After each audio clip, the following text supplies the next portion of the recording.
ऋतुजा पहिल्यांदा सोलो राईडला चालली आहे. याच्या आधी मी कुठेच एकटी बाईकवरती गेली नव्हती आणि हा माझा फर्स्ट टाइम एक्सपिरियन्स आहे. रायडर लोक काय घालतात याची मला काहीच आयडिया नाहीये, पण पहिल्यांदा मी भरभरून सनस्क्रीन लावली कारण की मला टॅन बिलकुल सुद्धा व्हायचं आणि शिरो मला एकटीला जाऊन देत नव्हता. माझ्या गाडीच्या पाठीमागे किती वेळ उभा होता. हेल्मेट Insta360 क्लिनिक वरती होता, सो ते आणायला गेले होते आणि फोन इथेच विसरून गेले होते.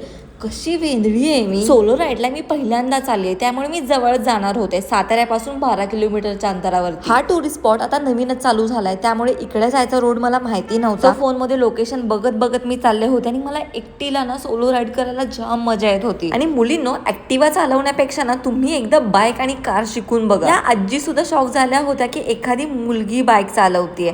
त्यांना ऍड्रेस विचारला आणि त्यानंतर मी माझ्या लोकेशन वरती पोहोचले. आणि हे दोघं होते या जागेची ओनर.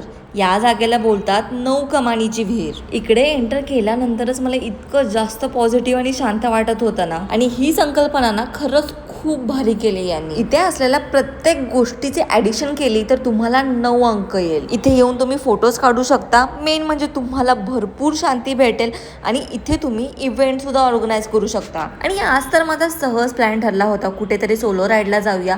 आणि खरंच आता हे लोकेशन बघितल्यानंतर तर मला अजून भरपूर सोलो राईड्स करायचे आहेत. सोलो राईडला मी अजून कुठे जाऊ शकते हे मला कमेंटमध्ये नक्की सांगा.